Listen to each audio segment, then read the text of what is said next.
Hey everybody, it's Nate Charles and welcome back to the Rule of Law Brief. So earlier today I posted a meme poking fun at the definition of communism, and then it occurred to me this is something we actually need to talk about.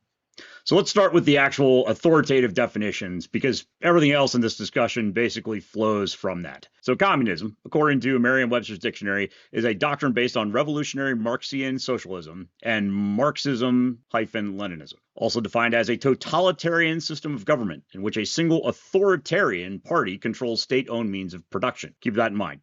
Owns the means of production, and a final stage of society in Marxist theory in which the state has withered away and economic goods are distributed equitably. Communism, in other words, requires eliminating private property, collective or state ownership of all productive forces, and in theory, the disappearance of the state entirely. So let's talk about socialism. Merriam-Webster defines socialism as any of various egalitarian economic and political theories or movements advocating collective or governmental ownership and administration of the means of production and the distribution of goods, or a system in which there is no private property, or a system in which the means of production are owned or controlled by the state. So socialism in its technical meaning is about ownership, specifically public or collective ownership of major industries and productive assets. All right, now let's take a look at the definition of government. So according to Merriam-Webster, government is defined as the organization, machinery, or agency through which a political unit exercises authority and performs function. So, and this is important, government, by its very definition, taxes people and uses the revenue to perform public functions.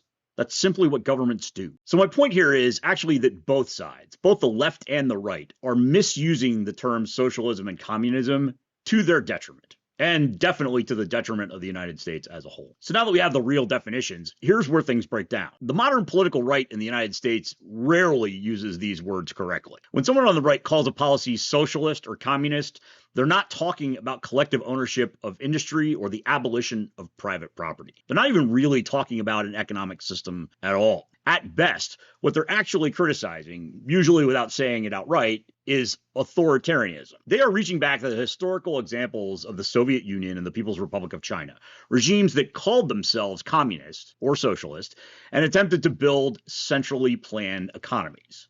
Those attempts naturally required enormous centralized power, which produced one-party rule, pervasive surveillance, coercion and repression, and a state apparatus that dictated virtually every aspect of daily life. These systems failed not because of economic theory, but because central planning at that scale required an enormous amount of coercive authority. When the state controls all the production and all the distribution of goods and services, it inevitably controls people's lives. And that's where the brutality came in.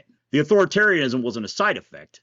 It was structurally baked in. So when modern conservatives slap the label communism or socialism onto healthcare policy or a tax policy or a regulatory framework, they're not making an economic argument. They're signaling an emotional reaction to the authoritarianism of 20th century regimes that identify themselves as communists or socialists. It's a critique of state coercion, not a critique of collective ownership. It's fear of authoritarian government, not technical socialism or communism. And because the vocabulary is wrong, the critique lands in the wrong place. It derails substantive debate before it even begins.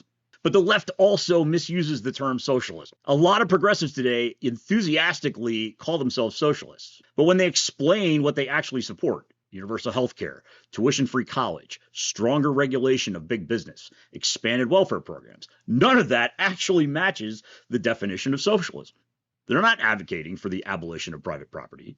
They're not advocating for state ownership of factories, public ownership of all major industries, collective control of the means of production. What they're describing is a regulated market economy with a robust social safety net. That's not socialism. That's literally the definition of government, the organization through which a political unit exercises authority and performs its basic functions. Every government in human history has taxed its population and performed public functions using that revenue. If you use that as the definition for socialism, then every civilization that has ever existed becomes socialist. By misusing the term socialism, the left is actually muddying its message and handing its critics a label to weaponize. So the upshot here is that both sides, left and right, are misusing these terms so badly that the words have become almost useless in political debate. And that's enormously problematic. The right uses the terms socialism and communism as shorthand for authoritarianism, not any legitimate economic theory. The left uses the term socialism to describe basic governance and redistributive policies, not collective ownership. This linguistic sloppiness prevents honest and practical conversations about how we regulate markets, how we balance public and private interests, and how we solve real problems. The words matter. When we misuse them, we're not educating anybody. We're just deepening divisions unnecessarily and sometimes against our own interests and ensuring that no productive solutions ever emerge. We can have well-meaning debates about what is good policy, what is good regulation, what is harmful regulation, what is good expenditure, and what is bad expenditure. But we need to engage with the nuance of those policies. We can't just slap broad terms on them, especially if those terms are inaccurate. And we definitely shouldn't do it to ourselves. If you consider yourself to be progressive, don't identify yourself as a socialist. Because one, you're not, probably. And two, you're just handing the other side an axe to beat you over the head with. Don't do it. Words matter. Nuance matters. Let's have enlightened debate and stop it with this nonsense.